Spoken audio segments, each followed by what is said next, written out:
سبيل الدموع سبيل مريح تنهدى يا صاحي كي تستريح وبث الدعاء الخفي الصريح. أعوذ بالله من الشيطان الرجيم. بسم الله الرحمن الرحيم. سبحانك لا علم لنا إلا ما علمتنا إنك أنت العليم الحكيم. ففهمنا سليمان وكلنا آتينا حكما وعلما. رب اشرح لي صدري ويسر لي أمري واحلل عقدة من لساني يفقه قولي. لا حول ولا قوة إلا بالله العلي العظيم. سبحانك لما وهنا عليك ألم لا تنسني ولا تنسني. الحمد لله أفضل الحمد. اللهم صل على محمد وعلى آله وسائر النبيين والصالحين وسلم. اللهم وفقني واهدني وسددني واجمع لي بين الصواب والثواب وعذني من الخطأ والحرمان. آمين. Assalamu alaikum wa rahmatullahi wa barakatuh. And welcome to our session, which has quite a long name of fiqh controversies, if you can call it that term. But we are going to touch upon numerous topics which become somewhat controversial.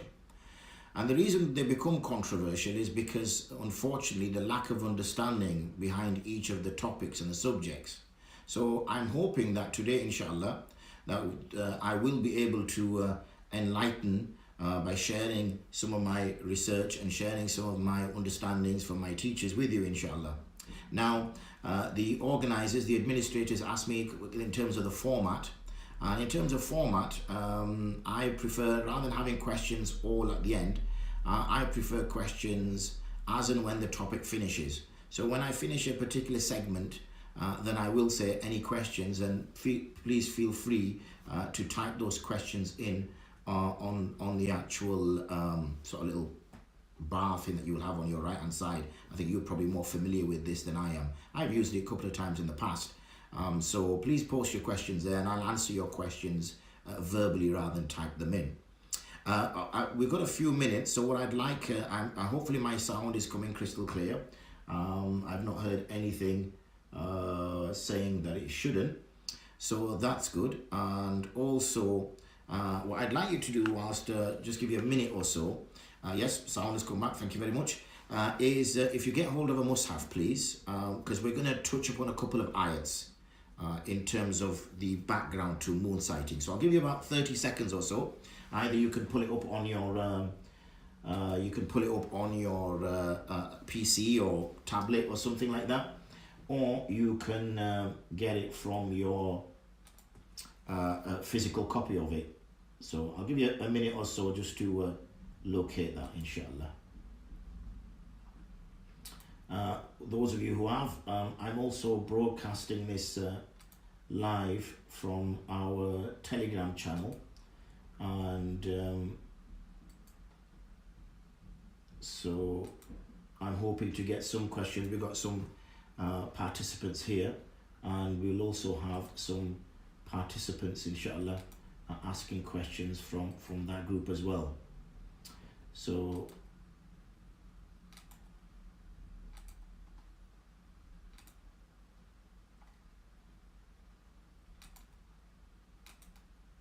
alright, you should have had plenty of time now to have got a mushaf. So what I'd like you to do is turn your, if you find Surah Baqarah, which is the second surah in the Quran, and if you go to Surah Baqarah, and if you find ayat number 183, okay, so ayat number 183, this will give you a background to Ramadan itself. Now, two of the topics that I'm going to cover, I've been asked to cover, is the start of Ramadan, and also when it comes to the prayer times in Ramadan. And what I mean by prayer times in Ramadan, I'm speaking about the suhūr, obviously, and also then the Isha time or the Taraweeh time. So these are two times. You don't get much difference with Dhuhr and Asr, and obviously I'm not talking inter-madhahib, in terms of Asr and Maghrib.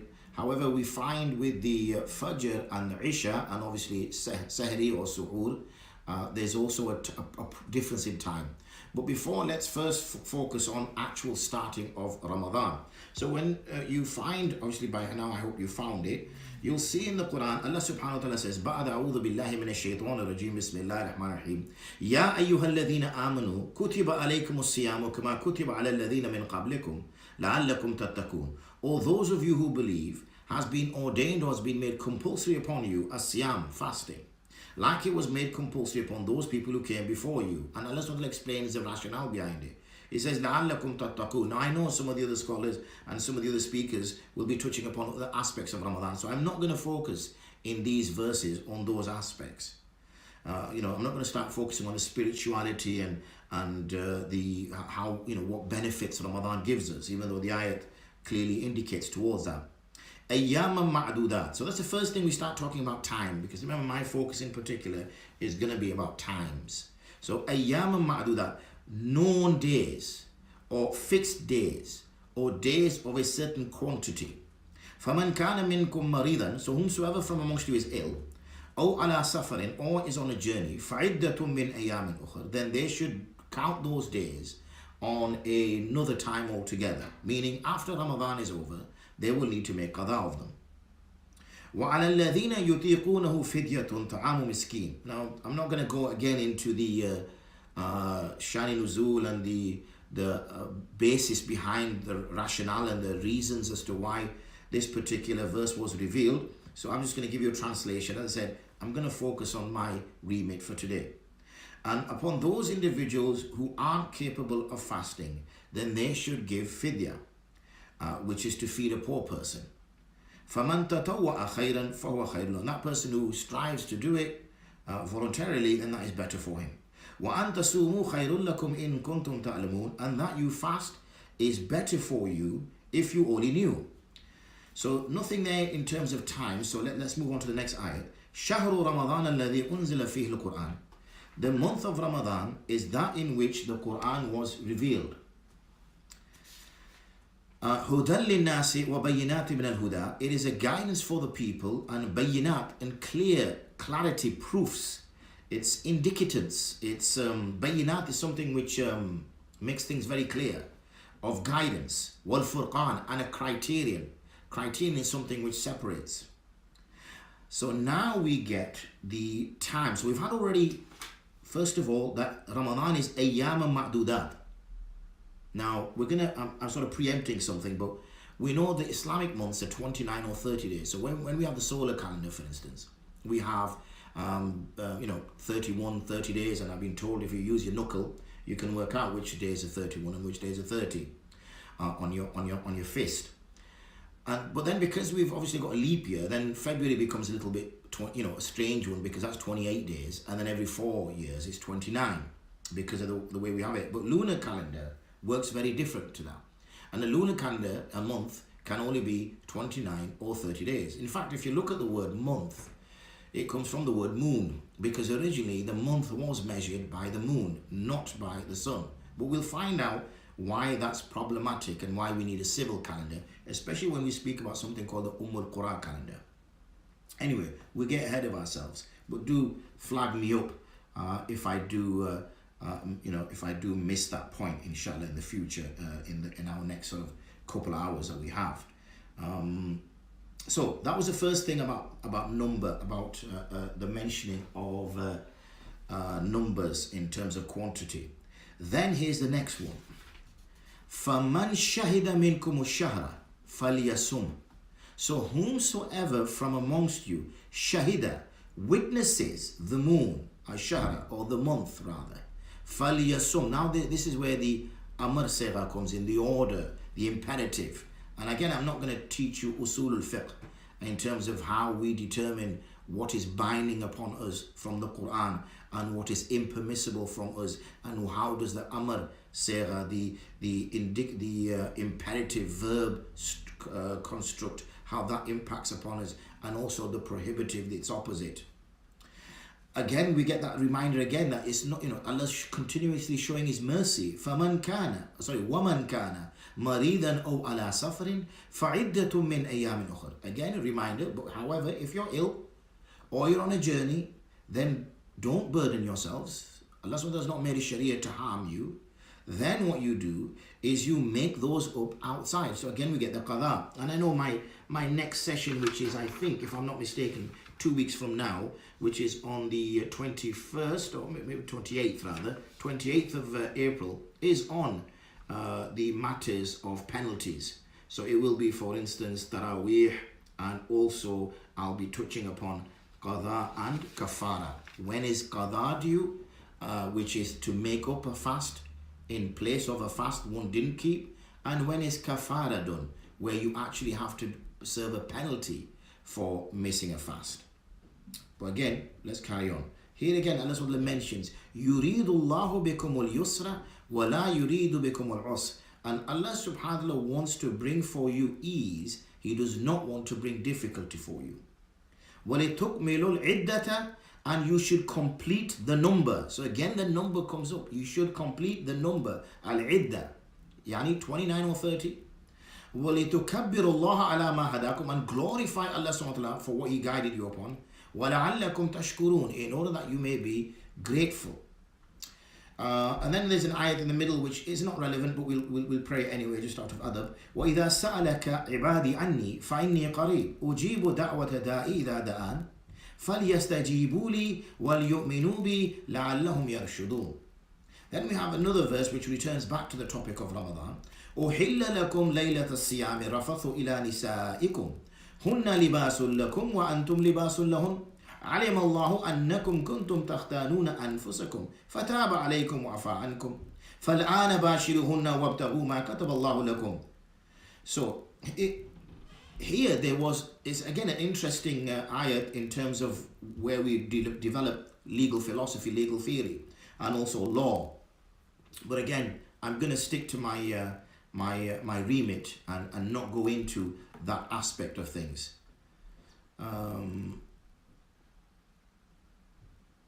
Okay, I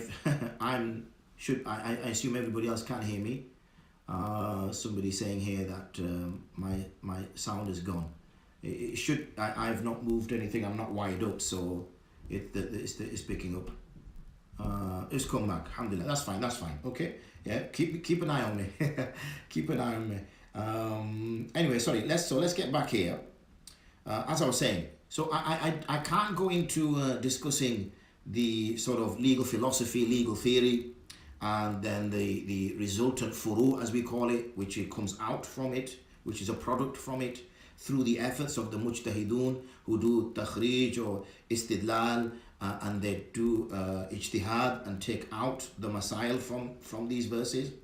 But it also, but what I will touch upon is that it demonstrates that the Sahaba and the Prophet sallallahu alaihi wasallam, obviously the Prophet sallallahu alaihi wasallam and the Sahaba, correct, if I was to correct the order, were at liberty to determine law in the absence of ayats of Quran, in the absence of verses of the Quran, which lay down a precedent for scholars to come after. I won't scare you too much because I just noticed when I move my hand forward, it gets close to the camera and looks like a huge hand, so I'll keep it back here. This sets a precedent for scholars, and that precedent it sets for scholars is that in the absence of Quranic ayats, and for us as followers of Prophet Muhammad sallallahu alaihi wasallam, in the absence of his statements, we are not to just sit on our hands and think, well, there is no law, so we'll do as we please. No, we don't. Because what the Muslims used to believe, that if you fell asleep after Maghrib and you then awoke, then intimacy was illegal with one's spouse and you had to wait the next day. So this is how they used to act. But whilst the Prophet ﷺ was alive, Allah subhanahu wa ta'ala could rectify this type of behavior by revealing verses. So he says, Jalla Jalaluhu, has been made permissible for you the nights of fasting for sexual intimacy with your wives. They are a garment for you, and you are a garment for them. Again, I would love to spend 15-20 minutes just on the terminology that Allah has used here, which is libas. And why use the word libas of all the things Allah subhanahu wa ta'ala could have used to describe the relationship between a man and his wife and a woman and her husband? It's remarkable that he's used the word libas. But if you sit and think about what libas does for you. I will, I say I'm not going to touch upon it, but I can't hold myself back. Libas gives a person beauty, gives a person honor, makes you look smart, covers your faults. I might look like I've got a six-pack, but trust me, I don't. But it might give the impression, because I'm hiding all the extra tires and the extra bit of flap that might be hanging off me, because you're only seeing the garment. So it makes it, it keeps you warm. It beautifies a person.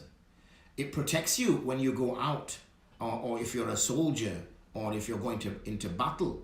If you're wearing particular type of clothing, protective clothing like firemen wear, or nurses wear, or whatever else, you start to see that the word libas is a remarkable word, which is so deep in meaning that you couldn't really use any other word to encapsulate all the different type of relationships and feelings a husband has towards his wife and a wife has towards her husband.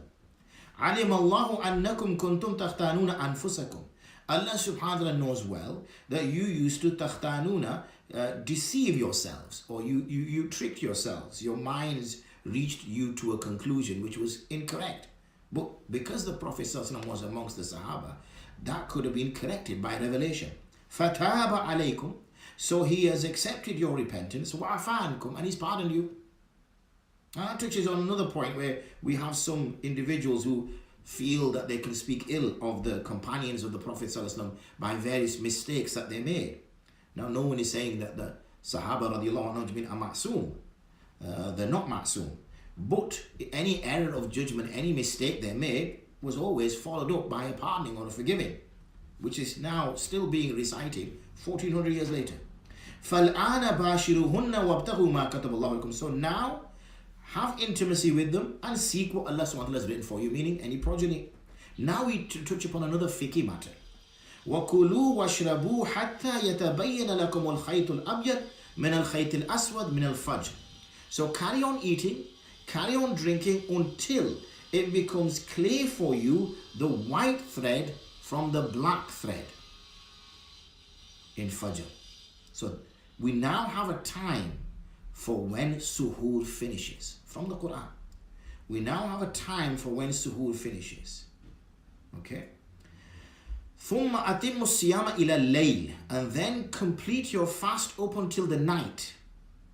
Okay, now nobody disagrees on night. Night is when the sun sets. Now, yes, some have, you'll see obviously there's differences between, different countries, different time zones. Here I am in the UK. I know people will be praying Maghrib much earlier than me down in Southampton, London, Essex, Midlands, here in Bradford. And then obviously there's people further north than me, Newcastle, Scotland and beyond, that will be keeping their fast, or rather praying their Maghrib much later than me as well.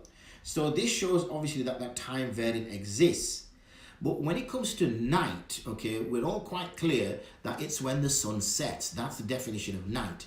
But what we sometimes fail to do, and we see this, is that even in, say, Bradford or in a city, we see differences in Maghrib times. And we think, well, how can this be? He's breaking his fast at whatever, 9:07. I'm breaking at 9:11. They're breaking it at 9:13. If they break it at 9:07 and theirs is correct, I'm doing that big hand thing again. If they break it at 9:07 and theirs is correct, then why am I not eating till 9:13? And if 9:13 is correct, then they're surely eating in daytime. Now, what needs to be taken into consideration is something called refraction. Now, for those of us who aren't very much science-minded, I'll ask you to do an experiment, which is if you get a glass of water and take a spoon and place the spoon inside your glass of water. And when you place your spoon inside the glass of water, you'll notice, now I've got two hands, one with the mushaf, one with water. I need a third hand, but unfortunately I don't have one, so I have to put the mushaf down for a second. What you notice, I don't have a spoon with me. So clearly I hadn't prepared earlier. I'm not willing to put my iPad pen in there, pencil. Not sure why it's called a pencil, but anyway, I'm not willing to put that in there. But anyway, when you put the spoon in there, you'll find, pretend for a second, that it'll look as if there's a break, because the way light travels through air is very different than it does when it travels through water. because it's a different medium. And similarly, when you're looking across the ground, you're looking across the horizon, looking up, okay, is easier. Why? Because there's less pollution and less light scattering. I'm trying to keep it simple, and I'm not sure how scientifically minded the participants are. But when you look across, then you're getting the depth of this impact on one's vision. And therefore, we should be able to see the sun, even though the astronomical data is saying it's already set. So, but there's much information I've written on this. So if you search some of my research, you'll find that I've discussed this in detail elsewhere. وَلَا تُبَاشِرُهُنَّ, and then it returns back to matters of i'tikaf, which I think is being covered by somebody else. وَلَا تُبَاشِرُهُنَّ, but don't have intimacy with your wives whilst you are in religious seclusion, akifuna, the last 10 days of Ramadan. Fil masajid, tilka hududullah. These are the limits which Allah subhanahu wa ta'ala has set. So don't go past, never mind, don't go past the limits. Fala taqrabuha, don't come close to the limits. كَذَلِكَ يُبَيِّنُ اللَّهُ آيَاتِهِ لِلنَّاسِ لَعَلَّهُمْ يَتَّقُونَ. In this way, Allah subhanahu wa ta'ala has made easy for you, or clarified for you, His signs for the people, in order that they may gain taqwa. ولا تأكلوا أموالكم بينكم بالباطل وتدلوا بها إلى الحكام لتأكلوا فريقا من أموال الناس بالإثم وأنتم تعلمون. Again, slightly different matter, not relevant to our discussion today on Ramadan. Next verses though. يسألونك عن الأهلة. They ask you, the companions of the Prophet sallallahu alaihi wasallam, they ask you, O Prophet Muhammad sallallahu alaihi wasallam, regarding the ahilla. Now ahilla is plural for hilal. And hilal is the tiny little crescent you see when the after conjunction. Conjunction is when the three I've forgotten the term for it now. Celestial bodies. That was the word I was looking for. When the three celestial bodies, meaning the sun, the earth. Again, I could do with three hands. Let me just pop this here. So you've got the sun, the earth, and the moon. Okay. So when you've got the, I hope you can see this. So when you've got this, I'll tilt it a little bit. But when you've got the sun and you've got the earth and you've got the moon, then the earth is blocking all the light to the moon. So the moon becomes, no light, black. Okay, because the moon does not have its own light. Clearly, we all know that. The moon reflects the light from the sun. So when we have that, then what happens is when the earth moves slightly out of the way, very slightly, you get the small, tiny crescent.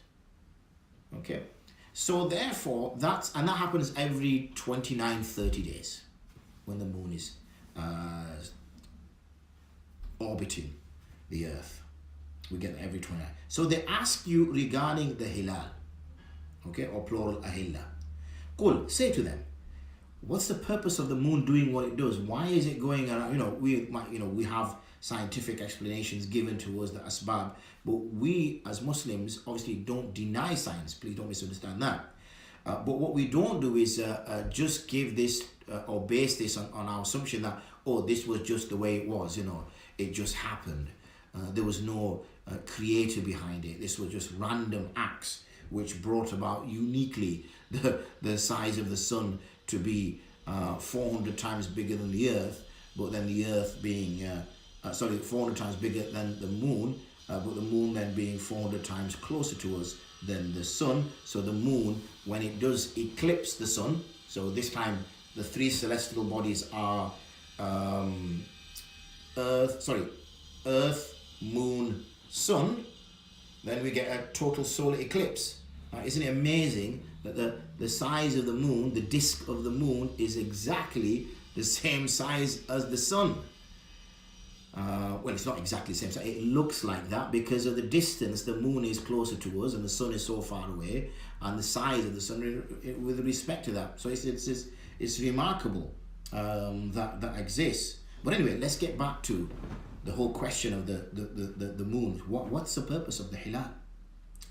قُلْ هِيَ مَوَاقِيتُ لِلنَّاسِ وَالْحَجِّ. Say, these are times for the people. We get back to our times. And for Hajj.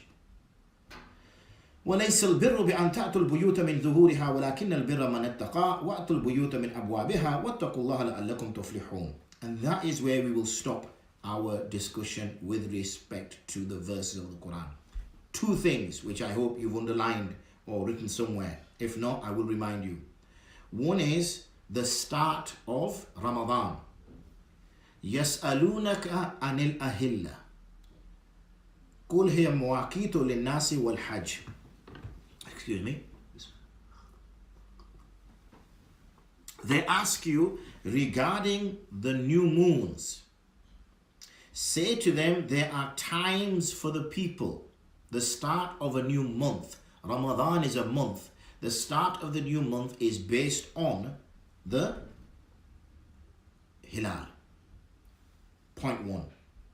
Point 2, which is earlier. فَمَنْ شَهِدَ مِنْكُمُ الشَّهْرَ فَلْيَصُمْ. Those who witness the start of the month should fast. Okay. Let me just see if that's a message from administrator. No, it's not. Okay. So this is the start there. Okay. So we had Hilal, Shahida. We're gonna get to grips what does Shahida mean. Falyasum. So that's the start of Ramadan. Now, when do we start fast and when do we stop fast? That was the other verse. If you've got the same mushaf as me, right at the bottom of the page. وَكُلُوا وَاشْرَبُوا حَتَّى يَتَبَيَّنَ لَكُمُ الْخَيْطُ الْأَبْيَضُ مِنَ الْخَيْطِ الْأَسْوَدِ مِنَ الْفَجْرِ. The start is when you can distinct or be able to distinguish the white line from the black, or the white thread from the black thread at Fajr time. When do we finish? ثُمَّ أَتِمُّ الصِّيَامَ إِلَى اللَّيْلِ. Then complete your fast up until the night. We've described what night is and I've discussed refraction to you. So in those handful of ayats, we know when Ramadan starts, it's the sighting of the Hilal. We know what we should do when the sighting has been done. And we know when we should start our fast in terms of the day and when we should finish it. Okay, so that really, and that will be it for the Musaf for now, that really covers the key matters. Now there you need to keep fresh in your mind. What do we get anywhere, or do we get any support from any hadith now?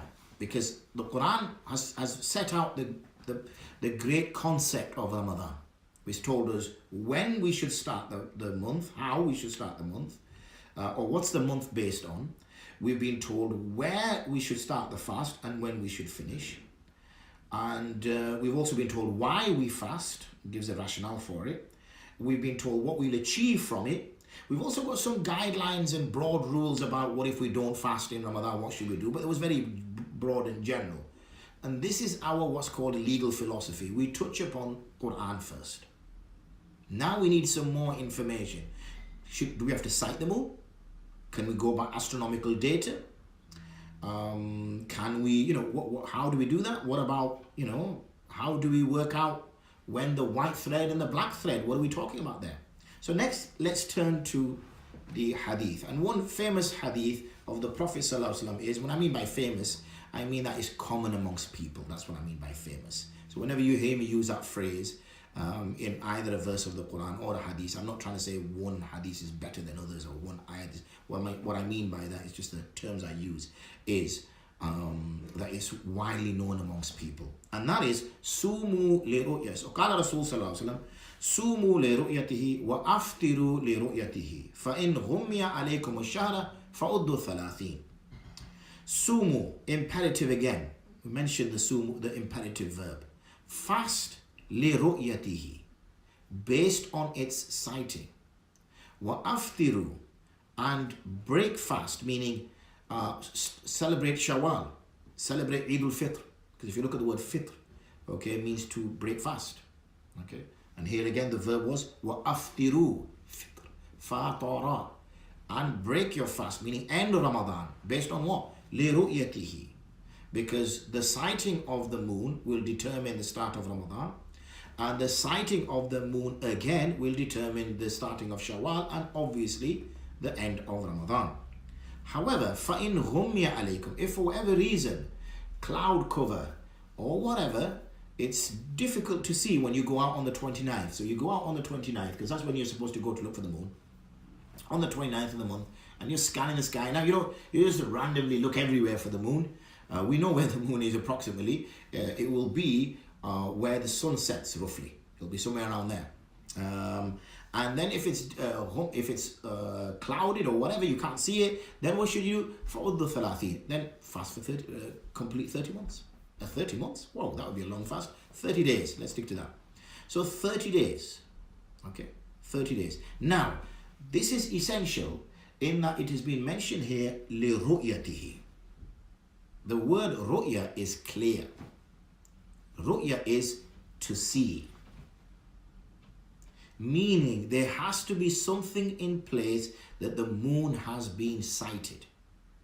It's not a case of just the fact that we use astronomical data and things of that nature. It has no relevance whatsoever. Again, I'm conscious of time. I don't have, a month or 2 months or 3 months with you, and that I can go into all the detail. But a lot of the information, a lot of the stuff I've already written extensively on. So I do suggest if you Google my name, you will find lots of work that I've done on this, which you can talk. And I don't know, maybe the administrators have access to some of my work, which they may post on here. But if I get time, I will try to post some links for you when time permits, inshallah.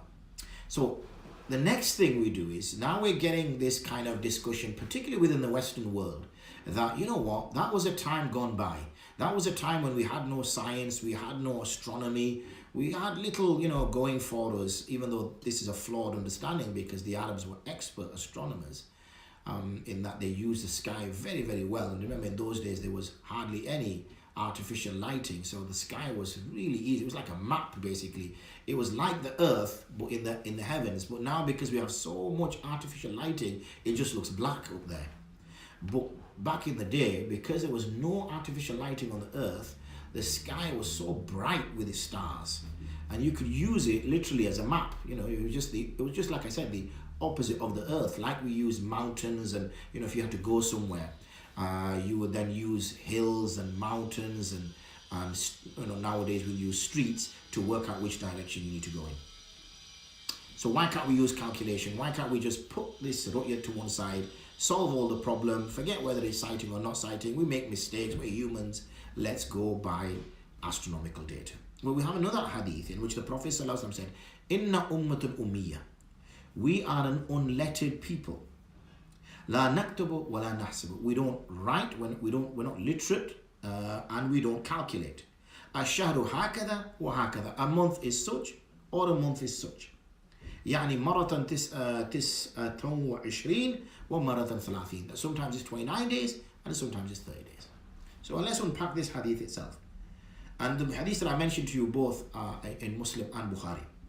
That we are an unlettered people, and the Arabs, education was not something high on the agenda. There were a trading people in Mecca, and in Medina there were farmers. So they weren't really needed those, the Meccans possibly did in terms of calculation, in terms of sales, buying and selling. But the Medinians, they didn't need to engage in that kind of activity greatly.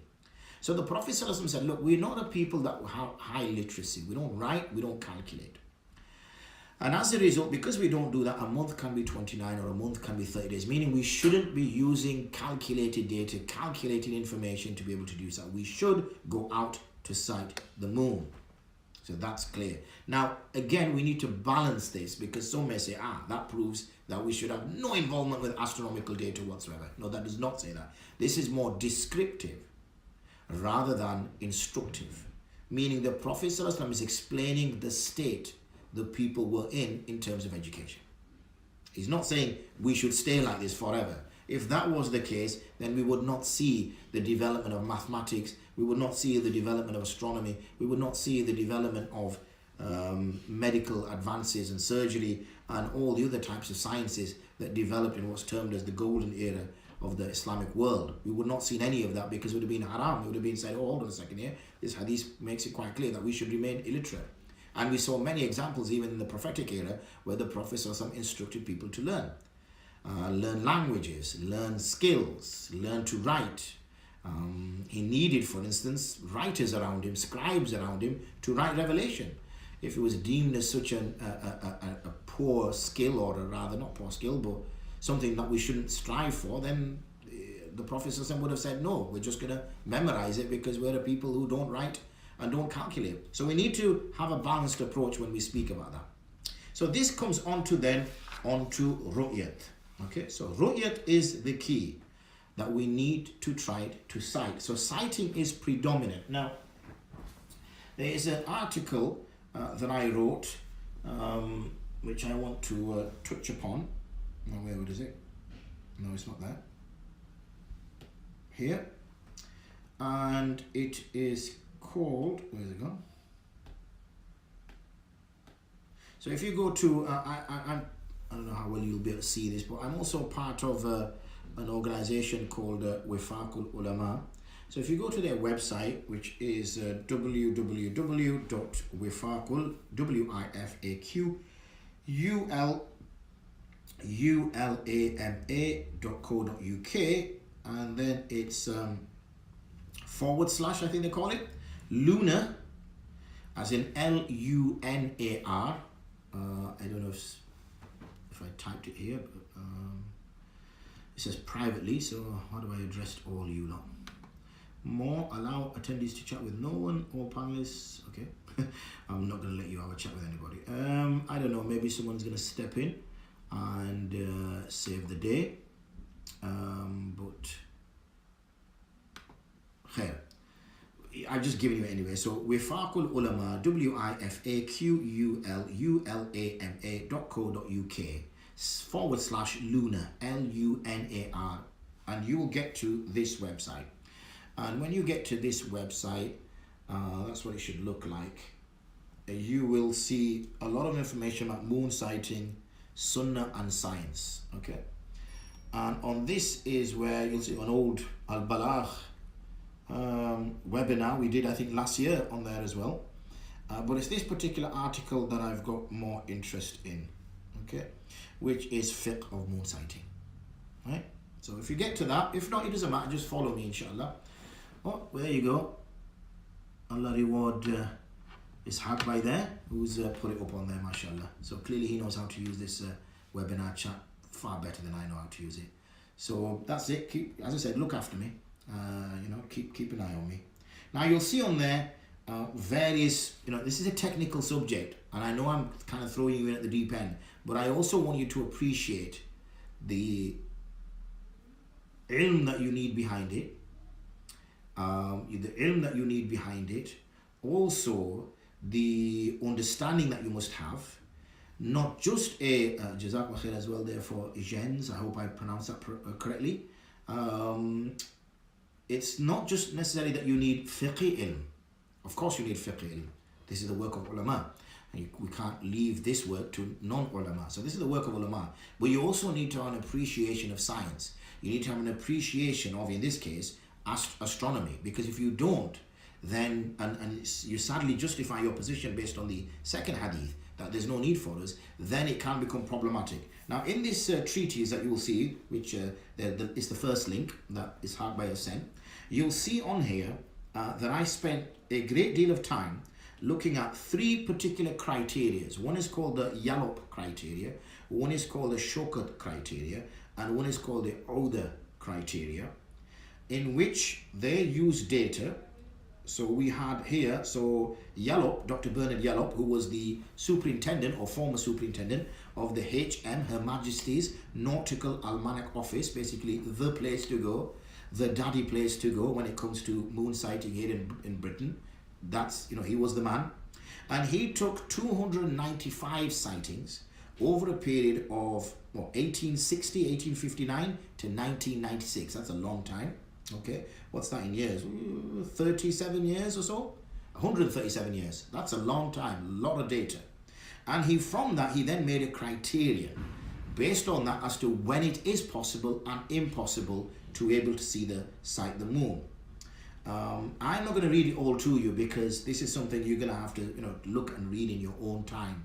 It's not something that can be taught in 2 hours. Impossible. If it is, then, why did it take me so long? No. So it can't be taught something over 2 hours. This is, it's a science, and I've spent a great deal of time over the years, developing my own understanding of this topic. He then went, and you may have sometimes seen these, nice little curve graphs.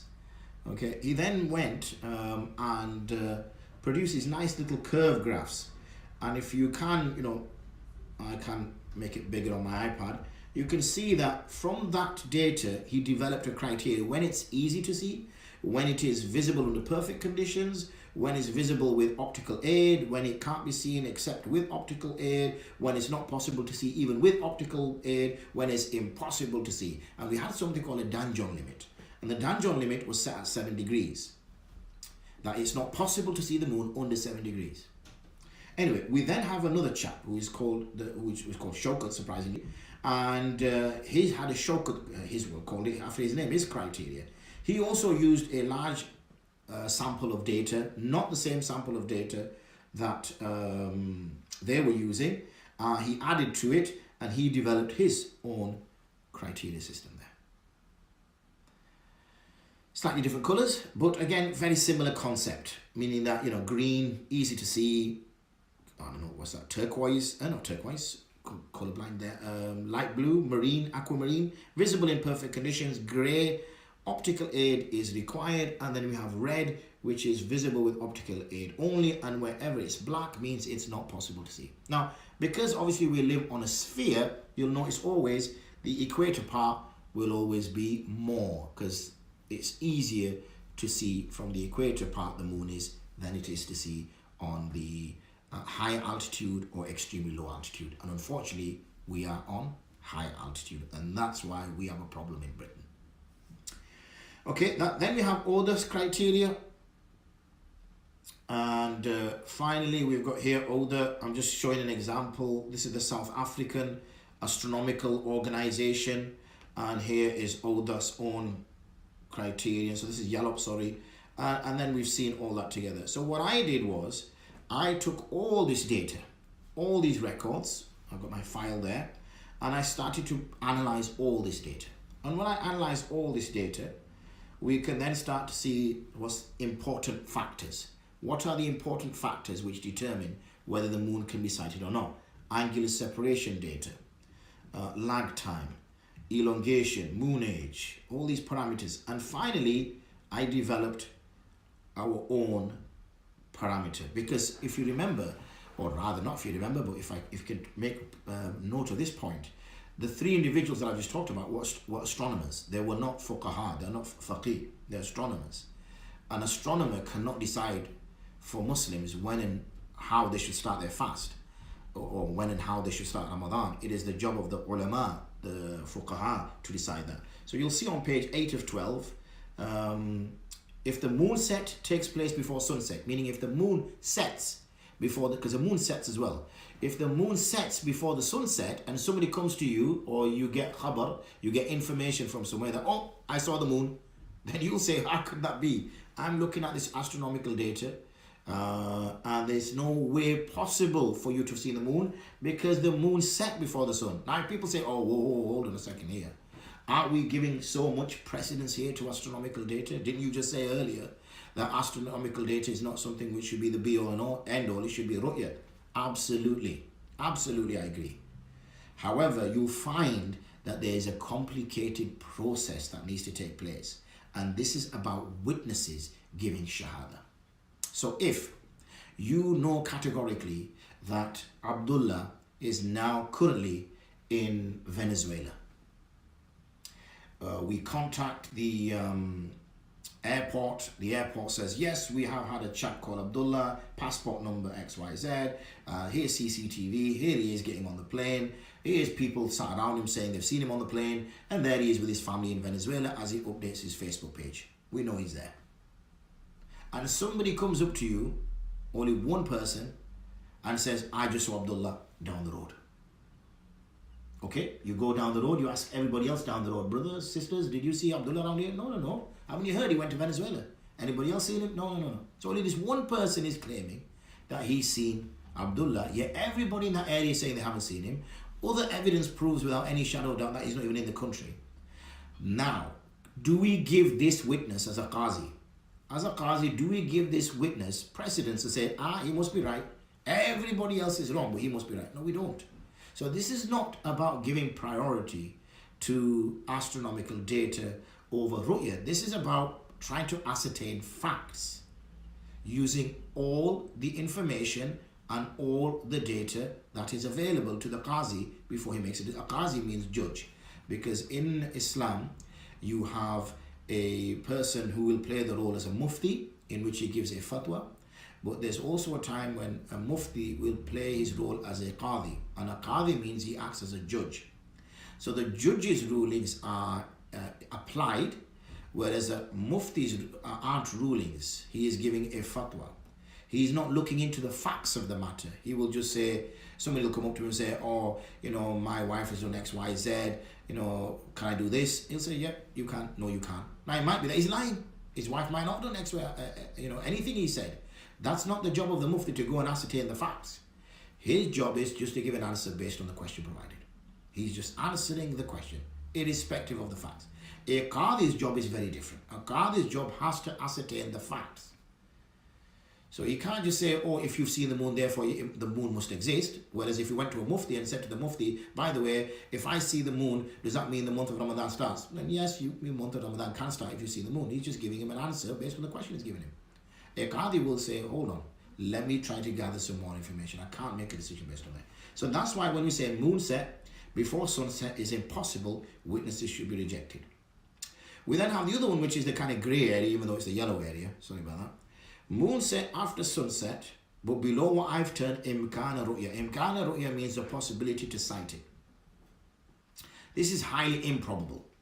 Witnesses should be thoroughly interrogated, and if are not experienced or a large group of people, which is supported by other countries, then it should be rejected.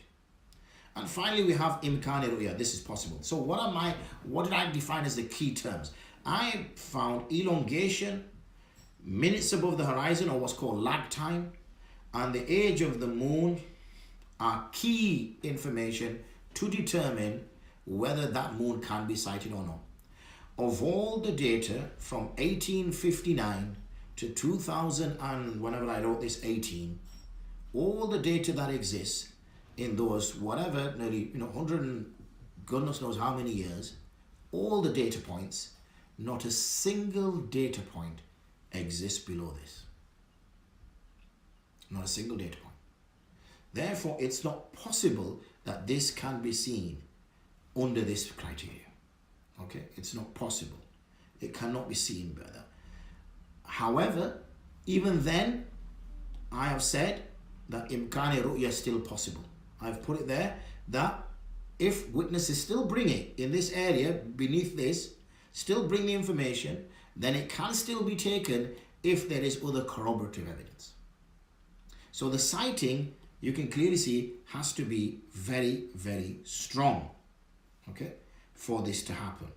Now, what we have had, another piece you'll find, let me just take you to this next piece, is you'll find this on the IRTIS website, which is www.irtis.org.uk.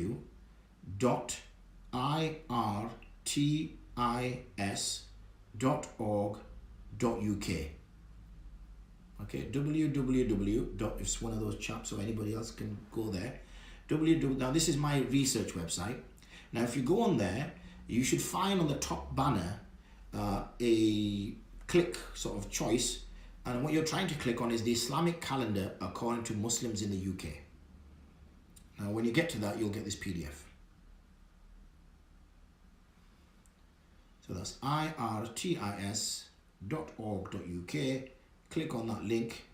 It will then give you the website, and if you look at the banner at the top, there should be like little circles which I think when you hover your mouse over or something, you're looking for the Islamic calendar according to Muslims in the UK. When you click on that, then if someone could please post the link here on the chat. There we go. There's lots going up there. Yep, that's it. Sister Sophia and Brother Jans, I'm assuming I'm pronouncing it properly. have now posted them. That's the one. That's the one. That's another one. Yeah, there's a few on there. Because a prayer, Ishaq is oh, no, thank you. Ishaq is jumping the gun a little bit because the prayer one is what I was going to take you to next. So either he's got a sneaky access to my iPad, or he knows that's where we're going to go next, because clearly we're going to be discussing Fajr's time, suhūr time soon. But let's not get ahead of ourselves. We're still at the moment determining when Ramadan starts.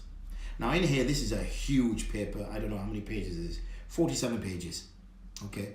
I cannot go and read this to you. So you can see, and I hope you can appreciate the work behind this.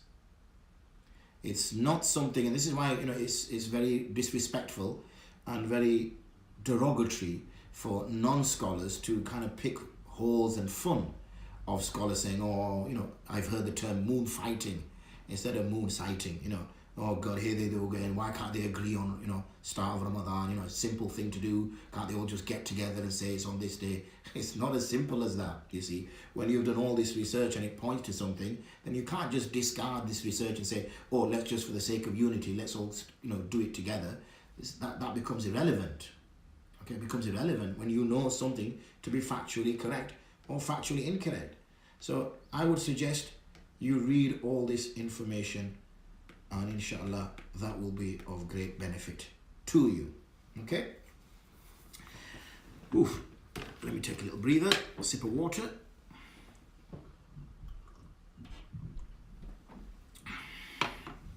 So if there is any questions that folk want to ask, then this is a good time to ask them. Whilst I catch my breath.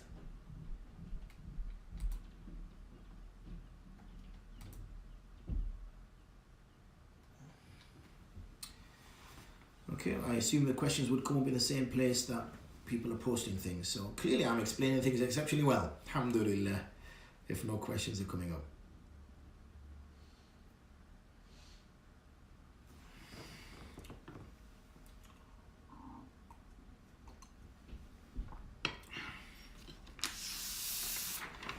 So, am I covering? Yep, I've covered most of that stuff. That's good. So now let's hold on. About the refraction, you mentioned that refraction is the cause of some small difference in fast end time. But what is the correct thing to do in those cases? Is there consensus on that? Well, refraction without any shadow of doubt has an impact. Now, again, where would that be? I'm struggling. That will be on the Wifaqul Ulama website, but I can't recall where that would be. I'm sure if you search in the Wifaqul Ulama website, maybe there's actually a separate area for Q&A. Here we go. Salams, I assume we will be discussing why we follow other countries' moon sighting as opposed to our own. Yes, we will. We will. That's what in fact, that's what I'll go to next. Well, let me just get back to Jan's question here. Refraction is a scientific phenomenon. We cannot deny it doesn't exist. Unfortunately, some scholars, I have a scientific background. My first degree is in applied chemistry. So I've been trained as a scientist when I was a young 16-year-old many centuries ago. So for me, science is second nature, and I've been studying science and practicing science, if I can use that word, since then. So I come from a scientific as well as a fiqh background. So therefore I know, and everybody knows, refraction exists. And a paper, as I said, if you go to the Wifaqul Ulama website, they do have a search bar. In the search bar, if you put in refraction or maghrib or something like that, it should come up. If somebody finds that, that will be great. So please, if somebody could do that.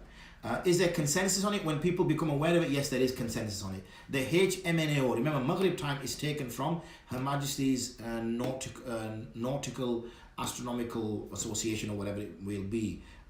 It's okay, Ishaq. I've got the question answer up, so if you post a question on the question answer bit, then I'm getting it there. You don't need to repost it on the webinar chat, so don't worry, I've got it there. I've seen your question. I was just going to finish with Ian's question, and then we'll go across there. So those of us who become aware of it, now when we get Maghrib times, nobody's going out and looking at the horizon for the sun to set. Nobody does that anymore. What they do now is we just go box standard, get the data from the HMNO website. Once we got the data from there, we stick it in the timetable and Bob's your uncle. Now, we don't know whether that data that we've just taken from there is actually Maghrib time. Who's done the research into that? And when it means, what actually are HMNO providing us? Have we asked what this is? Well, they call it sunset time. So we need to know what it is we're getting this information. So if you can get that, please, from the website, that would be great. Now, there is also an app for Wifaq al-Ulama. Now, when you go to, in fact, I might be able to find the link through there. I can't because I'm using my phone for live streaming, so that's not going to be possible. So anyway, that was worth an effort, wasn't it? So, but if you go on there, you'll find it, and the information will be on there, inshallah. If I don't get it now, then I will try to post it at some other time, some other way. So let's look at now, why don't we have our own local moon sighting? This is a question by AP. Why don't we have our own local moon sighting? Firstly, yes, it is sunnah, and it is the practice of the Sharia that the people within their own locality must sight the moon themselves. Why? And this touches on to the question of Ishaq Bhai, is ikhtilaf al-matali. Now, there is an understanding within the Hanafi madhab, that, not within the Shafi, but the Hanafi madhab, that the Ahnaf, the Hanafi, don't take into consideration ikhtilaf al-matali. What does ikhtilaf al-matali mean? Now, ikhtilaf al-matali means that the horizon is different, or the horizon is the same. Now, when we were of the view that we lived on a flat earth, then there is no ikhtilaf matali, because when the sun rises, everybody gets the sun, and when the sun sets, everybody doesn't get the sun. It's only when we're in a sphere that some will get sun, and some will get night, some will get, and as we rotate around. Now, within the Hanafi madhab, you'll see, this was a later introduction. I think you find it being introduced initially in Fatawa Qazi Khan, in which there's a mention of La ibrata li ikhtilaf al-matali, or words to that effect. We don't take into consideration the differences of horizons. Now, this is then being taken to understand that this means, irrespective of where you physically are, you do not take into consideration the horizon, and you go by wherever the news comes from. Now, when it comes to, so I'm trying to answer Ishaq Bhai's and AP's question at the same time, so to speak. So first, what we're going to do is we're going to try to sight the moon ourselves, and we do. At our institute, the Alum Zaytuniya in Bradford, the Olive Foundation, we have an actual observatory which we've set up, not fine and dandy, multi-million-pound thing. We have where we are regularly, myself and my students and other asatiza from the institute, we go out and we sight the moon.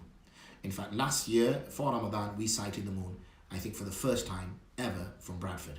So that happens on a monthly basis. Throughout the months, for the last 3-4 years that I've been involved in, I go out and attempt to sight the moon. That information is then gathered.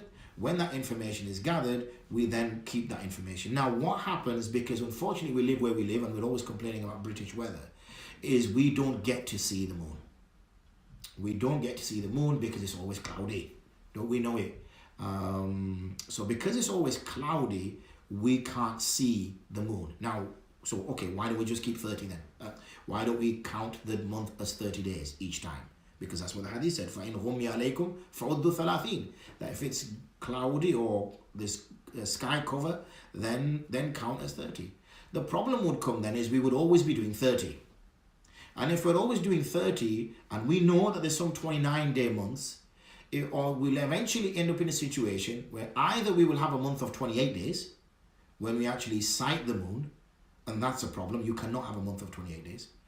Or the problem we could have is we could end up being in a situation where we could end up with a month with 26 days.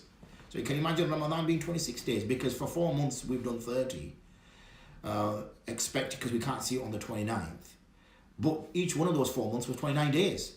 So what happens is we're now 4 days behind. So when Ramadan starts, alhamdulillah, we get to sight the moon for Ramadan. So we think, okay, let's make a start. But when it comes to sighting the moon for Shawwal, we also sight that. And what happens there is that we sight that on the 26th. Now, obviously, we've not gone out on the 26th because nobody in their right mind would go out on the 26th. We actually went out on the 29th, but it was already seen 2-3 days earlier. Now, we can't have Ramadan of 26 days. So what do we do as British Muslims? And this could be another northern hemisphere countries as well. Well, what we do then is we need to go and look to the nearest countries where we can get reliable information from. So the nearest country to us obviously would be France. Now we do have some colleagues in France, in Toulouse in fact, that actually do go out to try to sight the moon. But they're still going through a learning phase at the moment, so we can't be absolutely dependent upon them. So we go further south and we reach Morocco. So Morocco is a country where the organization that I'm part of, which is Wifaqul Ulama, in which I sit on the board as a Qazi, in which we make declarations on a monthly basis, we get information from Morocco. And obviously then further north in African countries, further south in African countries all the way down to South Africa. Now, so the question comes up, and this is obviously the key question, is where does Saudi Arabia fit in all of this? And why can't we take from Saudi Arabia? Well, the question which comes from Saudi Arabia is, first of all, is how did we end up in Saudi Arabia? Well, not that we actually ended up in Saudi Arabia, but how did we form that link? You have to go back to the 1980s for that. Now, in the 1980s, or even previous to that, when the Muslims first arrived in Britain, they would go with Morocco.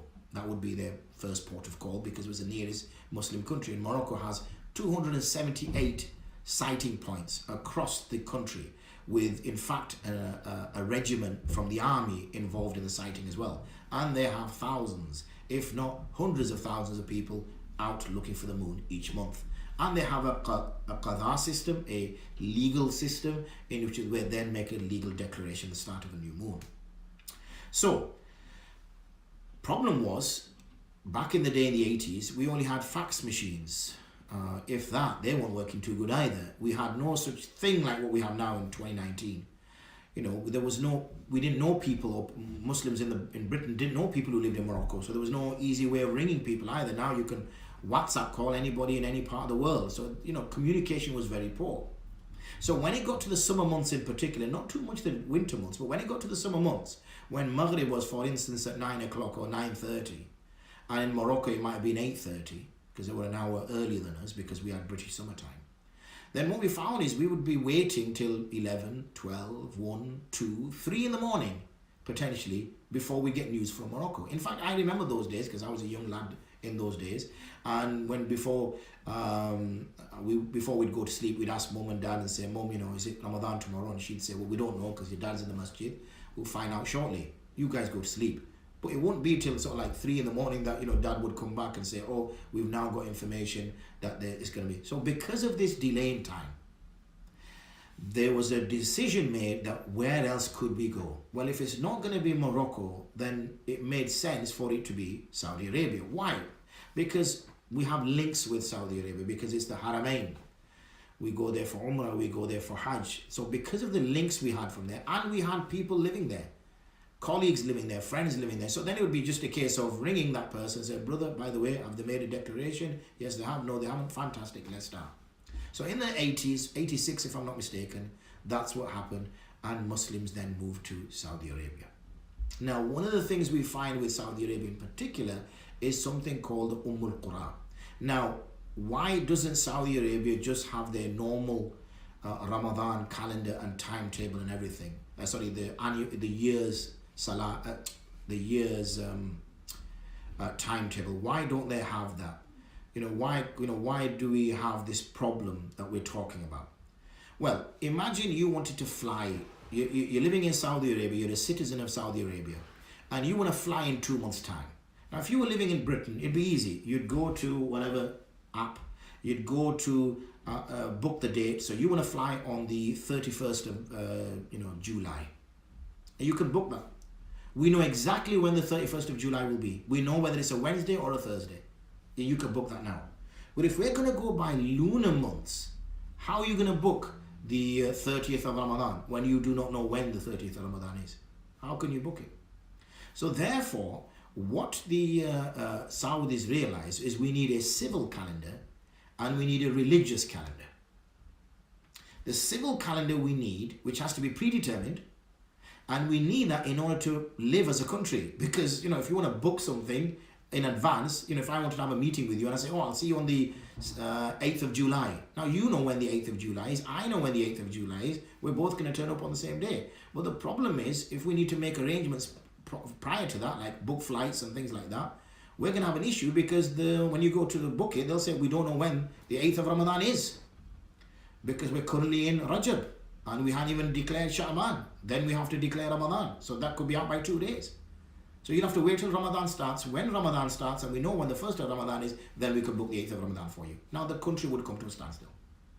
So as a result, they developed what's called the Qur'an calendar, and that's a civil calendar.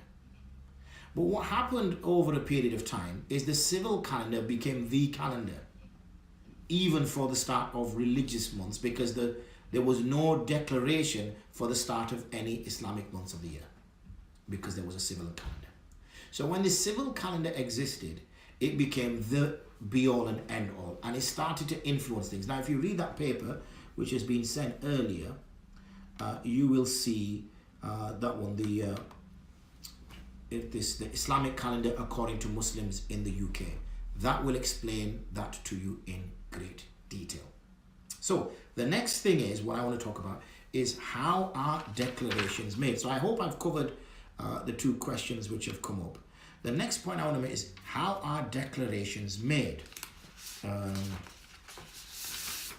So the first thing that needs to happen in any country, so as I said, I sit on a Qadha panel. I sit on a panel of scholars in which we make declarations for the start of the new moon. So how do we do it? Well, let me explain to you the procedure. On the 29th, we have individuals up and down the country in the UK, scholars and some non-scholars. And what we do is on the 29th, we go out to sight the moon. Some of us have high places where we can sight the moon from. Others drive out to places where there's less light pollution and they make effort to sight the moon. If the moon is sighted, fantastic. They give their shahada, they give their witness testimony to selected ulama that we have throughout the country. When they give their testimony to the ulama are then part of the Qadha panel. We then meet up, normally virtually. We speak on the phone, we share the images of the shahada testimony, and we make a declaration. That's nice and easy, if it's in the UK. But as I mentioned to you, 9, 10, 11 times out of 12, we won't get any news from the UK. So now what do? So we then wait. We have arrangements with Morocco, agreements with Morocco. We've got arrangements with other African countries, and we then wait. As we saw, Africa is key, because if you remember when we went to that map, let me see if I can bring it back up again. Where's my pen? There we are. When we went to that map,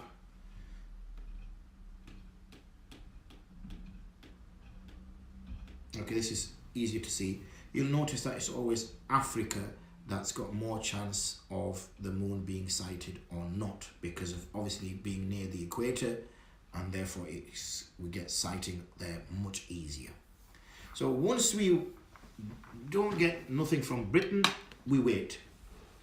Normally within an hour and a half, because we just did recently when Sha'ban started.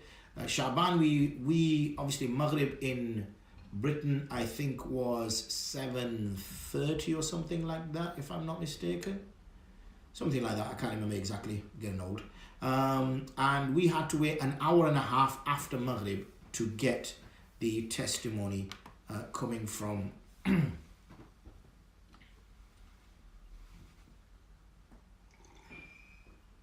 and I'll get to that question in a minute. Another question just come up. Sorry, what was I saying? Okay. So once we waited about an hour and a half, we will get news from Morocco. If news comes from Morocco and they say, look, we've got 278 sites, everybody went there, nobody saw it. Now, anybody seeing it after this point is going to be quite remarkable, but we still keep that window open. We wait for the arrangements and agreements we have with the other African countries to see if anything comes back from them.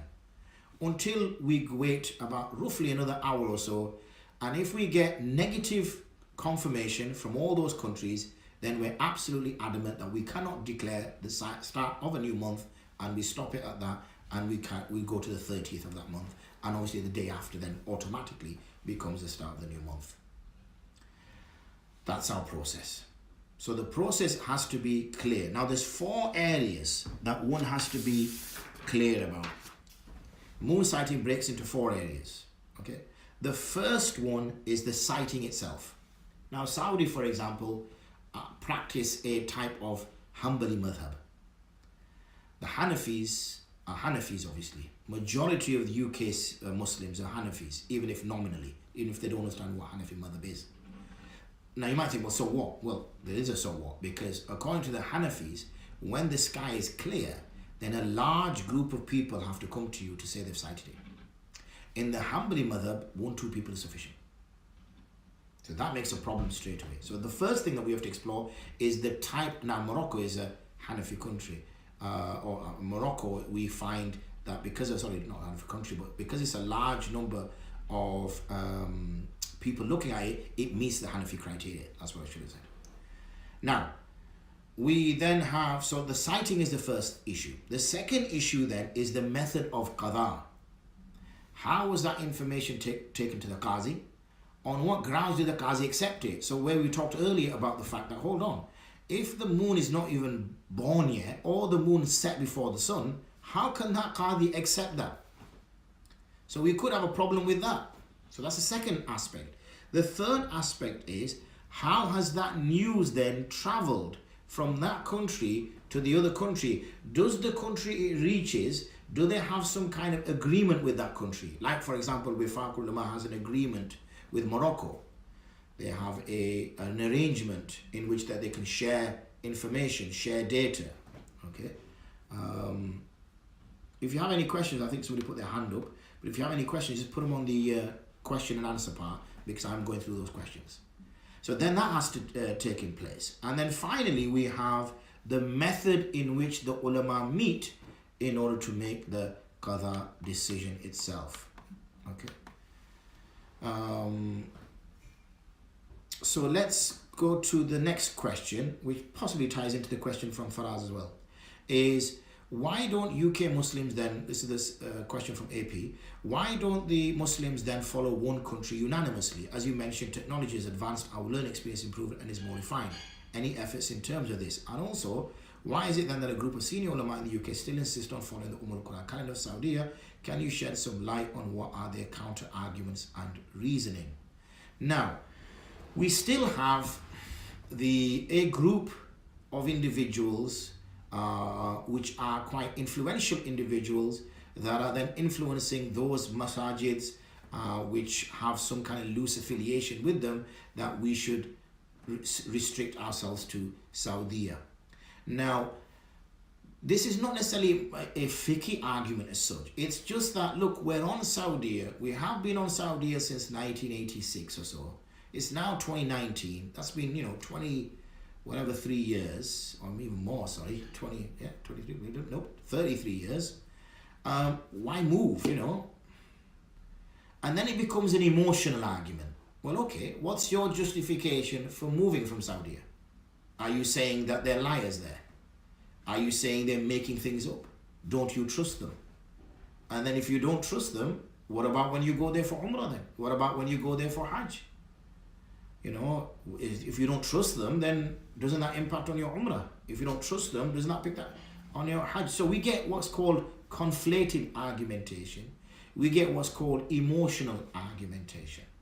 Nothing really on a fiqh basis. Some of the work that I've done and some of the work that my colleagues have done has been out in the public domain for, a decade or more. To date, a substantial research fatwa or a substantial article detailing the position of, say, following the Quran calendar today has not been put together. So that clearly shows that there is no counter argument from a fiqh basis, from a scientific basis, from a sound research rational basis that exists. It is currently an emotional, currently a kind of conflated argument that exists. There's also now deeply set positions, unfortunately. And because there's deeply set positions, it's now, I guess it's a case of one or two individuals swallowing pride and moving to another. Now, because unfortunately, the argument left the confines of the ulama, seeped out into the Joe public, and now obviously eventually it would have done. And because the Joe public aren't necessarily fully au fait with this, they start having their own debates outside masjids and out, on discussion boards about who's right and who's wrong. And that's made the situation worse now, because the public now saying, if we now shift from, say, Saudi, then were we wrong all this time?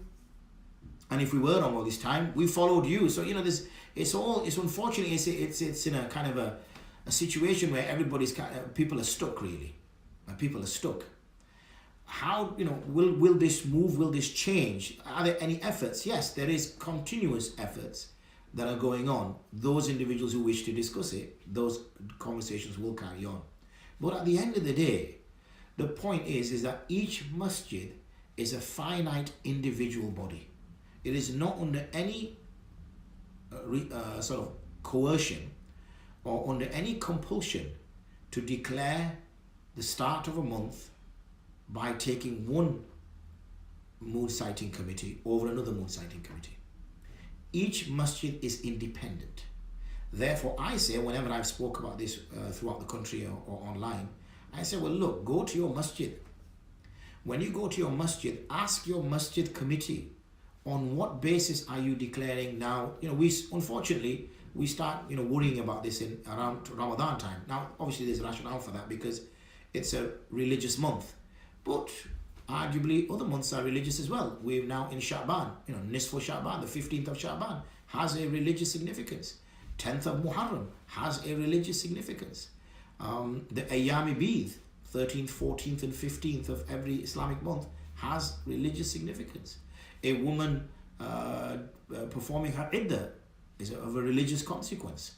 Not knowing when the month is starting or not starting is essential, but our public, as I said, only become more interested when it's Ramadan and Shawwal. And then there is some scope of, acceptability in some of the work that we've seen. So until as a community, because this is, we live in a society in which it's not an authoritarian society. We live in a society where the community can lead on things. And now, unfortunately, we're seeing, how certain elements of the community can change the deen into a negative thing that we don't want it to be. But likewise, we can change as a community the deen into a more positive thing. So when you go to your masjid committee, say, how do you declare the start of? How did you declare the start of Sha'ban? When was it? When did you declare the start of Rajab? When was it? How did you get this information? Oh, we got it from Joe Blogs. Where did he get it from? I don't know. Well, okay. Then, if I got it from Joe Blogs, then where did he get that information from? And, well, I don't know where he got that information from. Well, could you ask him, please? Oh, I will do. Thank you. Your masjid committee serve you. They don't serve anybody else. The masjid is the community's place. It's the community that fund it. It's the community that utilize it. It's the community that benefits from it. It's not owned by the masjid committee. The masjid committee are there to ensure that it runs properly. That's their role and responsibility. So we can hold the masjid committee to account. And once we get to the facts and say, okay, I want to know what's the basis of this. And that's the only way you can plug it across. Mufti, for Ramadan, some follow the sighting of the nearest country, but why is it when it is Hajj, they follow the sighting of Saudi Arabia? When you travel to, let me talk about legal jurisdiction. For instance, in Dubai, recently in the media, a woman ridiculed her ex-husband's new wife and called her a horse on Facebook. Okay, so a woman who was married to a man, he had divorced her, I think. I didn't look into the specifics of it, I just read the headline.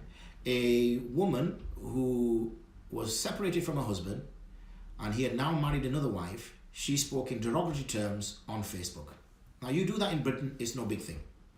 You do that in Dubai, you get arrested. Now, the question there is, well, if we're in England, why are we following Morocco, but when we're in Saudi, we're following Saudi? Because you follow the law of the land you're in. You don't follow the law of the land you're not in. And the only reason why Muslims in Britain have to go to Morocco is because we can't declare the start of months in Britain, because 9 times, 10 times out of 12, we don't see the moon. And I gave you that conundrum of, do we keep 30 for the next for the next 4 or 5 months. Well, we can't, because then we're in a situation where Ramadan could be 26 days or 25 days. So therefore, there is no, when you are in Saudi Arabia, then the hukam of the qazi, which is under the leadership of the sultan or the king, declare a religious and a civil edict, which is that today is this month. Once they've done that, that becomes binding on all its citizens. Like a law becomes a binding on all its citizens. Hopefully that's made things a little bit clearer. Okay, if you've got 1 or 2 questions, then we need to then move on to Salah times, and we need to come off the moon sort of side of things.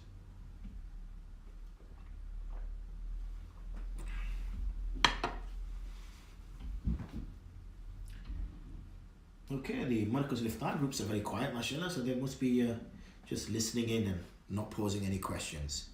Okay, so let's now move on to Salah times. Okay. When it comes to Salah times, now we've talked about the Khayt al-Abyad min al-Khayt al-Aswad, the black string from the white string. Okay, question popped up. Let me just scroll this down. Is it permissible to base a moon sighting on optical equipment only? So if a masjid could use a camera system to aid their moon sighting, even though the moon is not yet visible by the eye. Camera is not an optical aid. You can assist the eye with optical aids, because all you're doing is improving the chances of seeing it.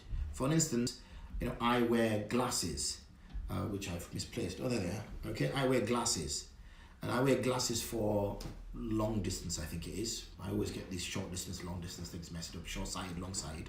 So when I need to look far, I'm sat in front of my sort of frontal window, and I want to look out into the world as a car drives past, and I want to read the reg plate. I would have to use glasses, so I can read that car reg plate because I've got my glasses on. I take my glasses off, and I can see the car, but I won't be able to read the reg plate. So does that mean the reg plate is not there? Of course the reg plate is there. The reg plate is there, but unfortunately due to my eyesight, I can't see it. All this does is aids my eyesight. It does not invent something which is not there. It's helping me see it. But when you start using a camera, then cameras work in different ranges to what the human eye works. So what it's doing then is making something visible that's not actually there. So we have what's called CCD images, which is, I knew the term for it, but slipped my mind now. And what that's doing is actually bringing a visualization of something which isn't there. Whereas binoculars and a telescope, all it's doing is making what's already there visible to an eye which doesn't have the capacity, very much like glasses. So optical aids, like glasses, are fine, because all they're doing is they're increasing your eye capacity to be able to see something because your eye can't see it. But a camera, then that is a problem. There's some work that we've done on this, Jens, in Birmingham and elsewhere. And elsewhere.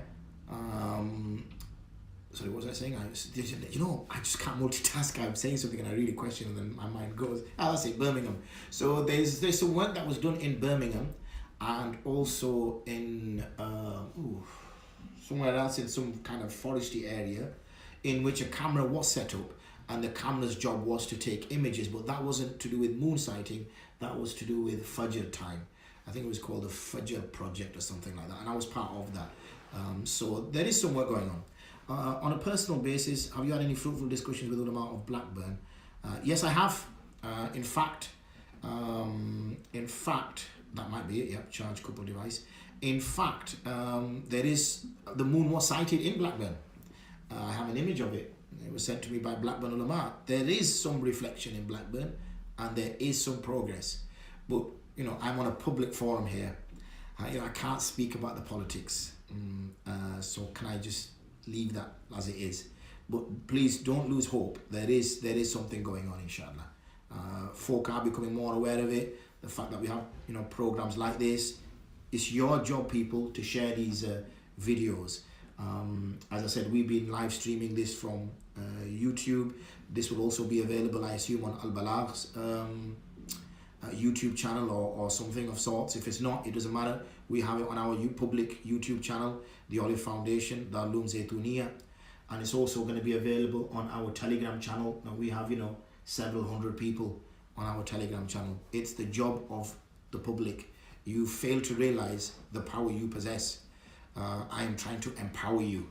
You have power, and people make the change.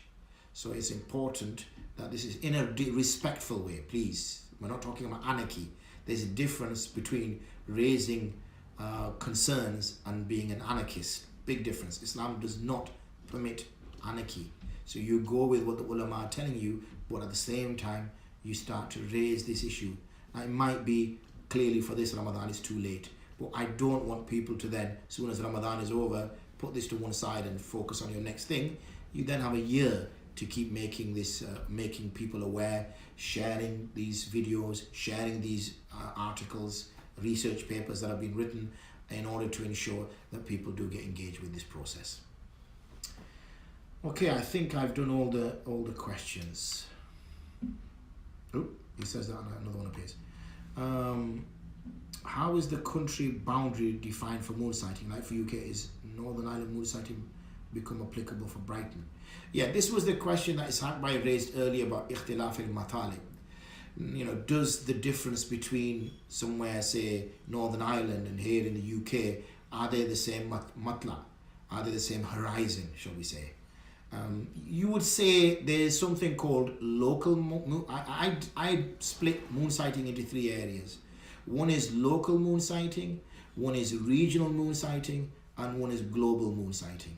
Now, when we talked about the ikhtilaf al-matalib, then I mentioned to the Hanafi position that when it comes to other months of the year, then horizons are taken into consideration, and in fact also for Ramadan. The only difference in Ramadan is the hadith. Sumu li ru'yatihi. Now the ru'yah here is mutlaq, and the sumu is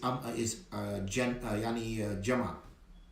So if the muhaddithun, the fuqaha rather, understand the hadith to mean that if the moon is sighted anywhere to the east of you, okay, anywhere to not to the west of you, to the east of you, then and that news reaches you in a sound, productive, proper way, then that regionally you can accept that.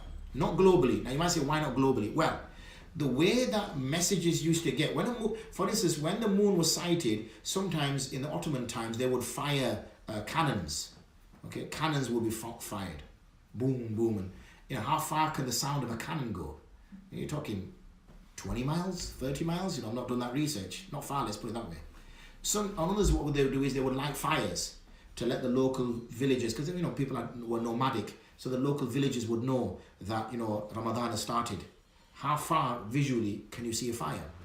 So when we speak about global moon sighting, it's a misnomer. It's not a reality, because Islam has always, it's been regional, meaning that people lived in small communities. How fast can a horse travel? So let's just say I sight the moon or at whatever.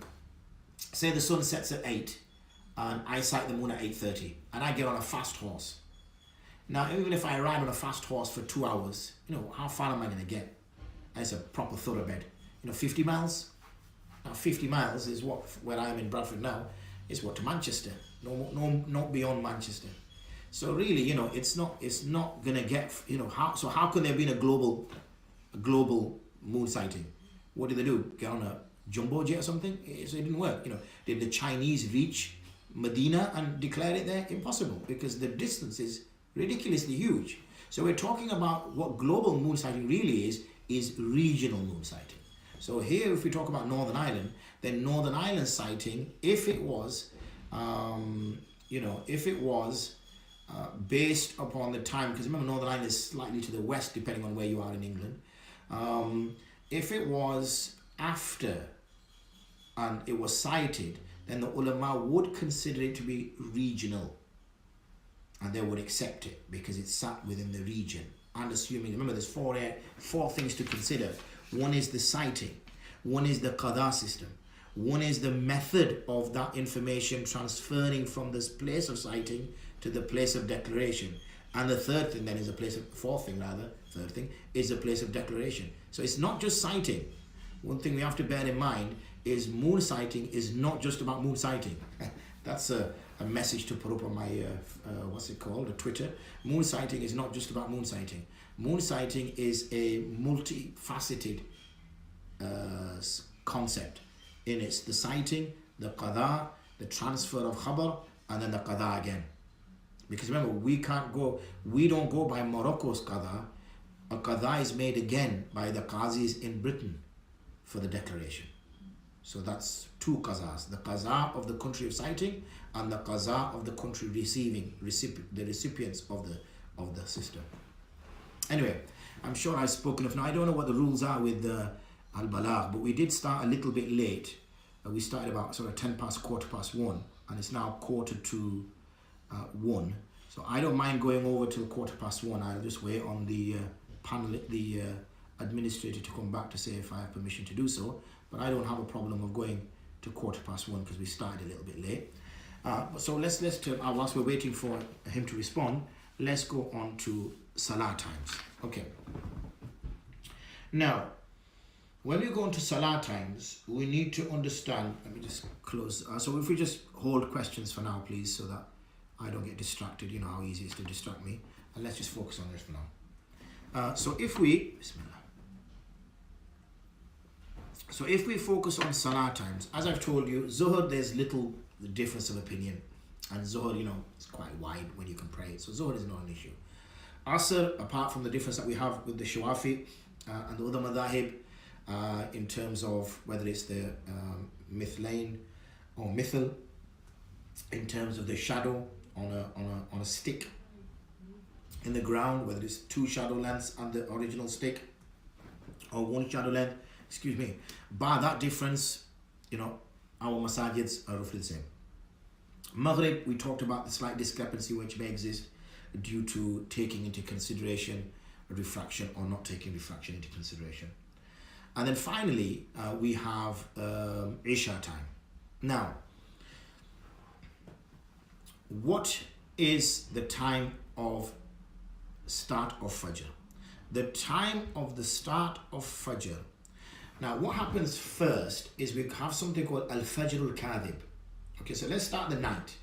Night has happened. I'm going to give you the full 24 hours. Night has happened, but night is not what you and I term night. Night is layl is a fiqhi definition of night. Okay, so let's start from there. Night has happened. Night means there is no light in the sky. That's what night is. Fiqhi definition. The sun, I know the earth rotates, not the sun, but from our perspective, let's just pretend it's the sun. The sun sets, or as we perceive it, the sun sets. And the sun continues to set. And as the sun is setting, the sky is getting darker. And obviously, when the sun is over there, this part of the sky, the sun rises in the east, sets in the west. So as the sun is in the west, the east part of the sky is getting darker. As it goes there, it's getting darker. As it goes there, this goes red, nice, funny, and orangey colors. It starts to go very romantic. It starts to go down and down and down until even this is black, it's dark. Okay, it's night. So we've reached night. And then what happens is we get what's called the first bit of light we see is called Al-Fajr al-Kadhib. And what happens if you look across on the eastern horizon, you see a small blob of light suddenly appear. Now remember, to be able to see this, you have to go to places where there's no artificial lights, because when you got artificial lights, it becomes difficult to see. Okay, so a little blob will appear. Now you don't know whether this is Al-Fajr al-Kadhib or it's Al-Fajr al-Sadiq, because a little blob which appears, Al-Fajr al-Kadhib sometimes doesn't occur. So you now have to wait to see which direction this goes in. If this goes up, then it's Al-Fajr al-Kadhib. If it spreads across the horizon, then it's Al-Fajr al-Sadiq. So you wait. So what happens is blob starts to get bigger and starts to go up. Now you know this is Fajr al-Kadhib. It might not go so up vertically, it might just go up a little bit. Now what you want to do is to be absolutely sure that this is Al-Fajr al-Kadhib, you have to wait for the sky to go dark again. Because darkness follows Fajr al-Kadhib, but darkness does not follow Al-Fajr al-Sadiq. It just continues to get lighter and lighter and lighter. So as that light appears and you're waiting, and then the darkness ensues, then you know that was Fajr al-Kadhib. That's not the start or the end of, you can carry on eating, and it's not the start of Fajr.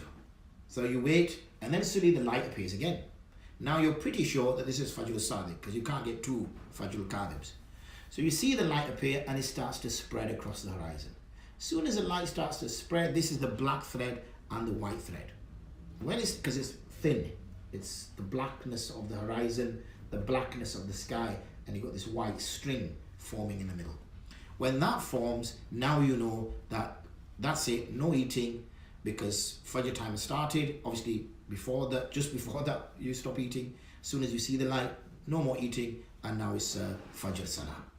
Now, you and I and everybody else do not go out to the horizon every morning to see when time suhūr is and what time Fajr is. So, like our other Salah times, and like everything else, in this case, there is no nas, there is no hadith or ayat of the Quran which says that you have to see the Salah time. Whereas before we had sumu li ru'yatihi. The sighting of the hilal was associated with the seeing. Whereas in this case, the start of prayer times is not associated with seeing. So we link an astronomical observation with an astronomical data, and we then use the astronomical data. Okay. So then the morning starts, obviously it keeps spreading, and then it starts to spread until eventually, just before the end of Fajr time, the sky is quite bright. You know, when you're coming out of Fajr Jama'ah, the sky is quite bright. And within 5-10 minutes after the end of Fajr, maybe 15 minutes, 20 minutes, the morning has started. We are now, sunrise. Okay, remember, dawn and sunrise are separate. With sunrises, Fajr is gone. So now the sun is rising, and then the sun continues to rise. And as it continues to rise, obviously, if we get Ishraq Salah, as it's referred to, or Jash Salah, which comes after about 10-15 minutes of sunrise, and then we have the Duha, which is approximately a quarter into the day. So if the day is 10 hours old, the day is, from sunrise to sunset is 12 hours. Then after 4 hours is Duha. Not 4 hours, 3 hours, because 4 is not a quarter of 12, 4 is a third of 12. So 3 hours. Then we wait for what's called noon, which is when the sun is above us. Now, it's rarely going to be above us because we're not on the equator, so it's going to be a little bit at an angle. And then we wait for what's called zawal. Zawal is when it moves, just moves, because we can't pray at sunrise, we can't pray at noon, we can't pray at sunset, because the sun worshippers would do that. And we have to, in all our ways, when it comes to acts of worship, differentiate ourselves from other faiths. So once it says zawal, Zuhr time starts. Zuhr obviously carries on till Asr time. Asr time we've already talked about, the shadow lengths of the stick. And according to the other madhahib, it starts a lot earlier, so we should pray Zuhr earlier. Why? Because we should pray in a time in which it's muttafaqun alayh. The fuqaha have agreed. Remember, it's only Imam Abu Hanifa's position which says it's in the second part. Even the Sahibain are with Imam Malik, Imam Shafi, Imam Ahmad ibn Hanbal. So what we should do is pray as soon as Zuhr time starts. Don't delay it into the second half. Then obviously Asr starts, and then Maghrib comes. We've talked about Maghrib. Now we're going to get to Isha. Now Isha, I'm just going there, you said a little tweak. No, that's not it. Now Isha Salah, for instance, okay, Isha Salah is when night comes. When night comes. So how does the Sharia define night? Now night is defined by what's called Shafaq Ahmar or Shafaq Abyad. And in sometimes it's even Shafaq, an orangey color that the Shawafi look at in particular. Now what you're looking at is the color of the sky. As the sun is setting, you're starting to get the refraction of light. So you're getting red, like Roy Gbiv. That's the way I learned, the colors of the rainbow. Richard of York gives battle in vain. So I learned it anyway. So you start to see the redness appear in the sky first. Then the redness will disappear, then the orangeness will remain. Then the orangeness disappears, and then the whiteness remains, and then the whiteness disappears until it's black. Now, again, we don't go out and say, oh, the redness has disappeared, let's go pray, Shah brothers or sisters. Oh, whiteness has disappeared, let's go do that. Now, according to the other madhahib and the sahibain, they say when the redness disappears, then Isha time has started, Maghrib time has finished. Imam Abu Hanifa says when the whiteness disappears, then he says that right, Isha time is finished, Maghrib time is finished and Isha time has started. Now again, we don't observe that. So we have to link those to an astronomical date. Unfortunately, some don't link any of these observations with anything. It seems a little bit of, I call it kichre. It's just a mixture of kind of everything and anything.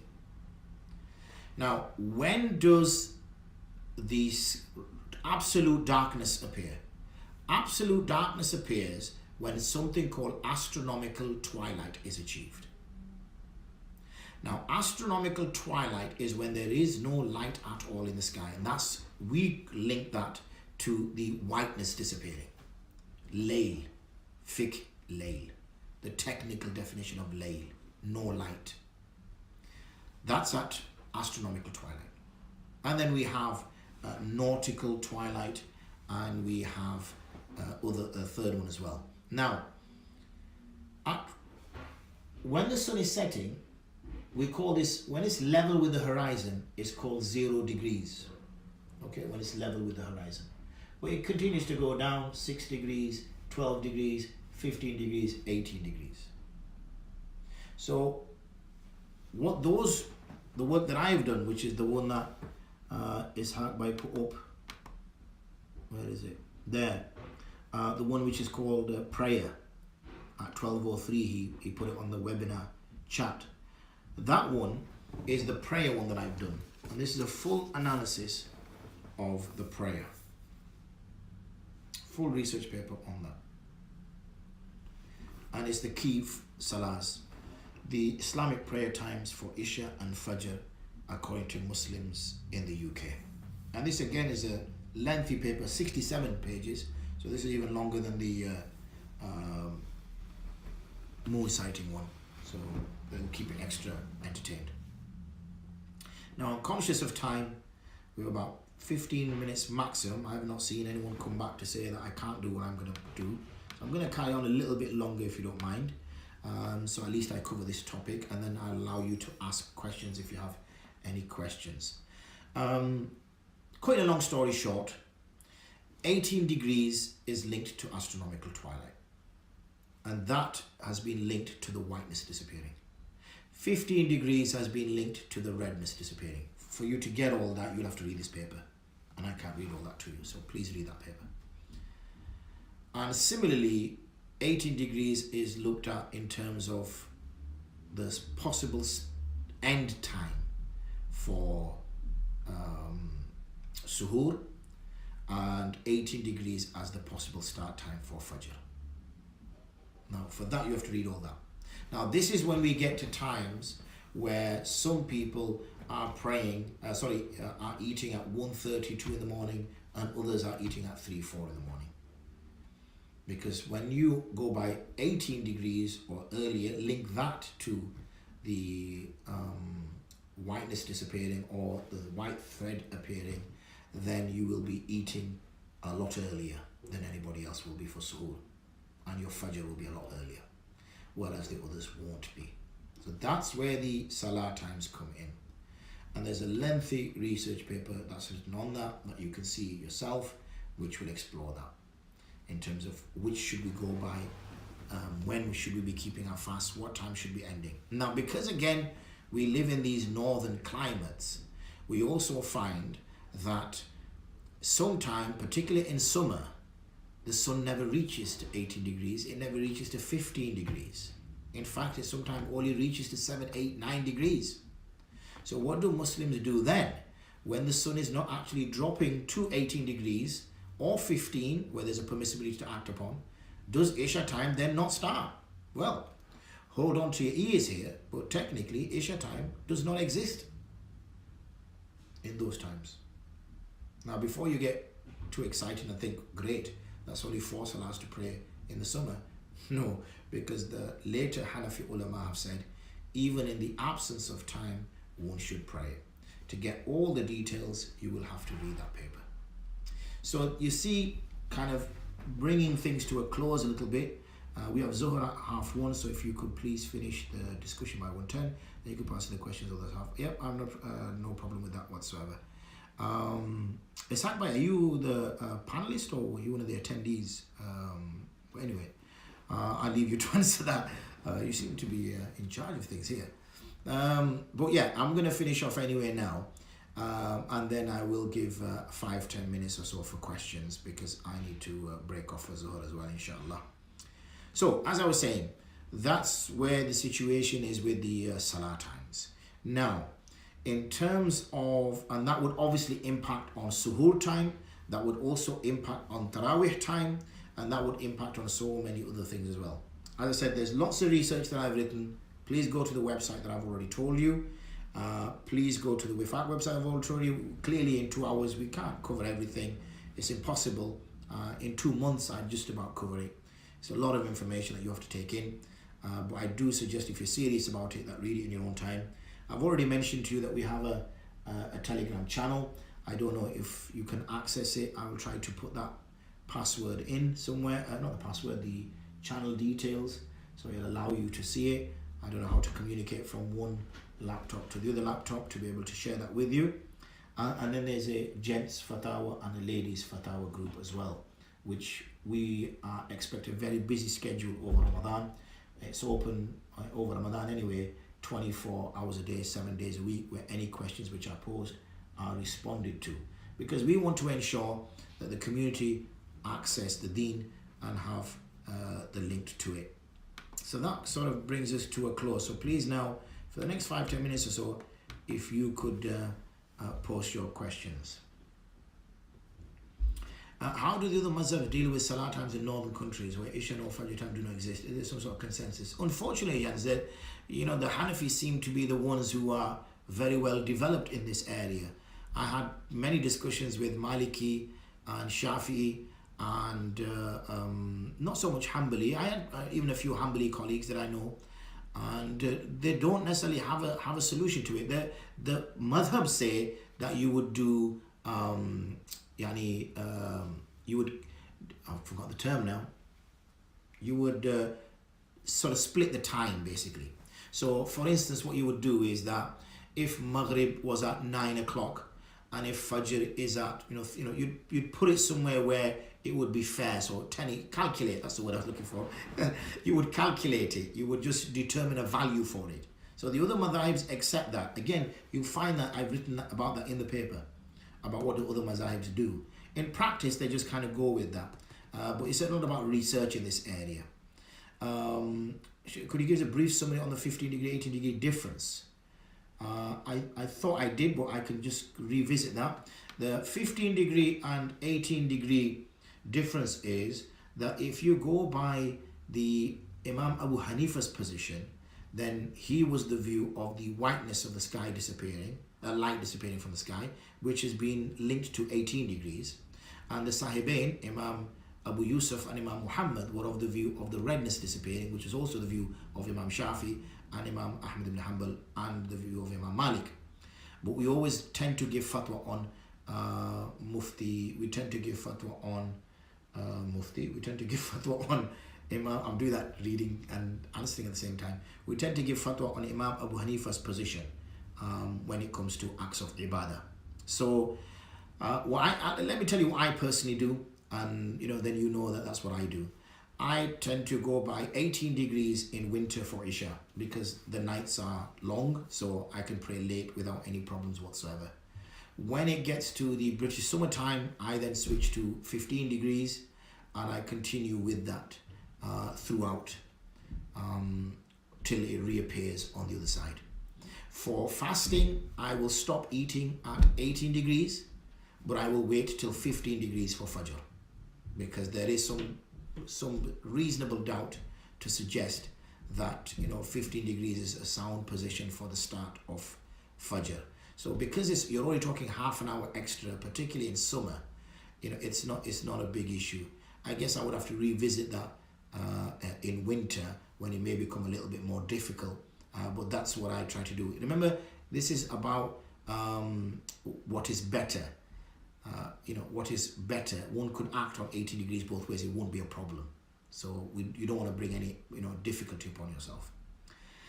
Do you know how Shia scholars deal with these, or is their literature discussion very much detached from scholars? No, their literature is not very much detached from the Sunni scholars. The Ja'fari school in particular has a developed fiqh, but unfortunately I'm just about getting to grips with the Sunni madhahib before maybe another 5-10 years time, inshallah, I might study something within the Shia madhabs, but I'm just about coping with this, inshallah.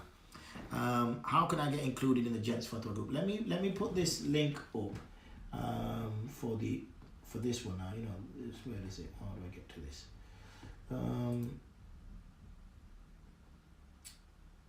I think this is. Let me just. Oh, I don't know where I'm typing in. Where?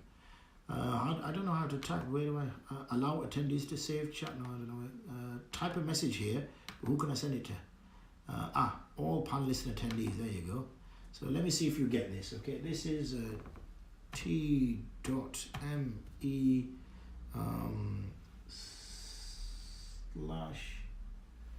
the Olive Foundation. t.me / right, this is the Telegram channel. You will obviously need Telegram app for it, and then you can access that. The Gents one is this is for the Gents, which is t.me /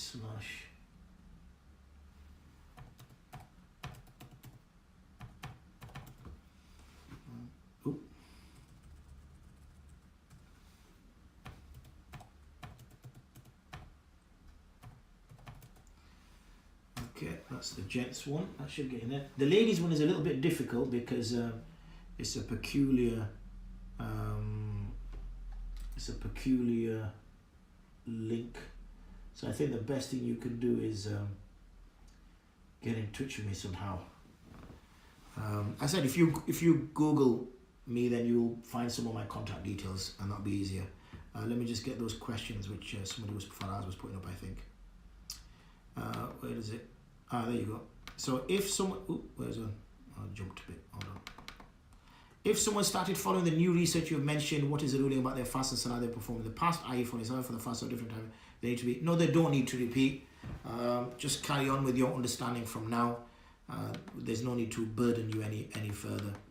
Is the ruling for the above question same if this change of stance is done in the middle of the same Ramadan? Does one need to redo the last few? One shouldn't change their position in the middle of Ramadan.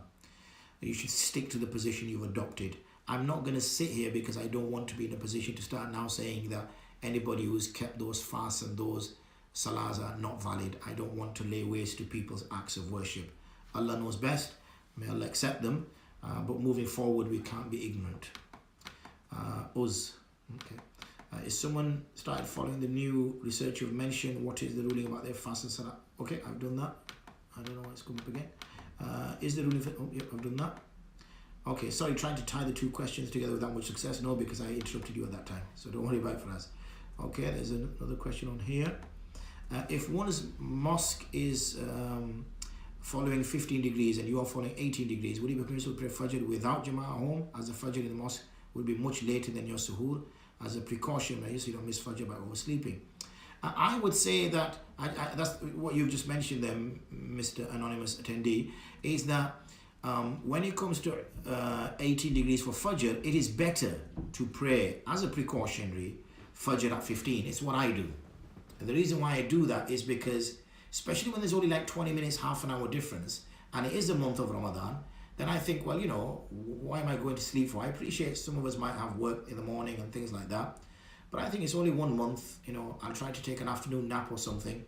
And what I try to do is after Sahri, obviously, once you've eaten, after Iftar, once the person's eaten, and then really up until Fajr, one should stay awake, especially in these summer months. One should stay awake, ibadah, acts of worship, whatever, until Fajr is prayed. So really, that's what one should do in that regard. Missing Jama'ah is not a good thing to try to do that, missing Jama'ah. Okay, so I think I've shared the Gents link.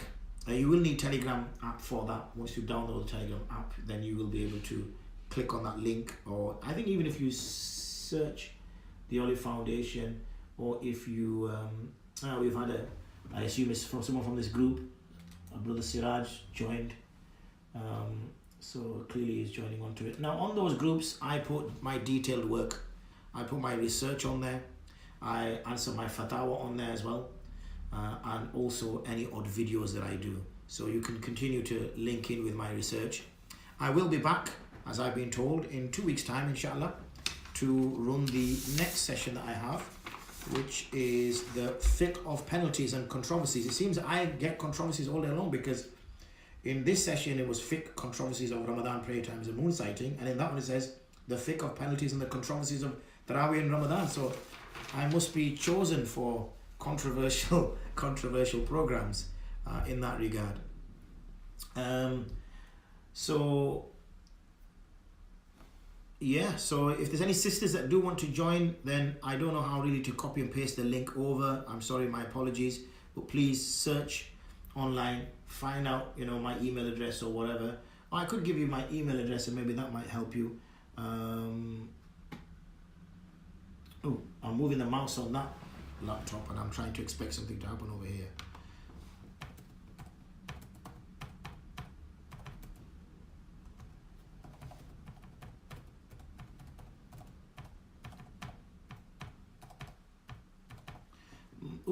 Misspelling there, Markazul Ifta at the Olive Foundation. So that's my email address. This is my Dal Ifta email address. So if there's any sisters who want to join the Telegram channel, and I can't post the link because I don't have Telegram on this laptop, I have it on that one.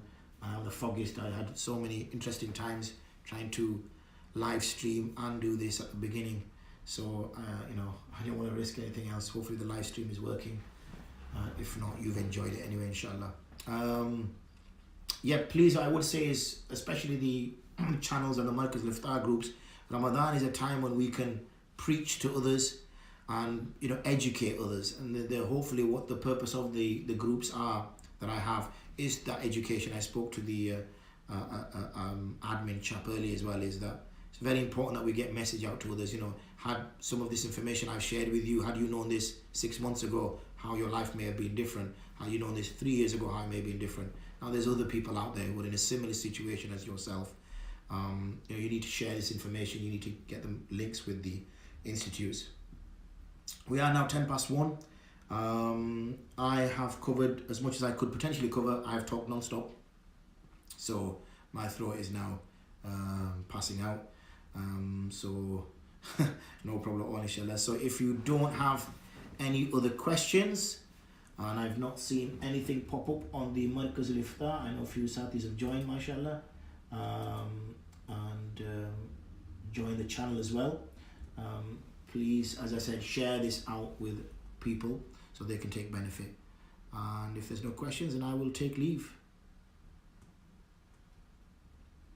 Here we go. What would you advise about Eid Salah if the community where you live does it differently? Yes, this is a problem that we face. You see, this is the unfortunate side of things, is that you see Eid and Ramadan is a family event. It's something where we can all come together and share things, and it's unfortunate that we end up in this kind of situation.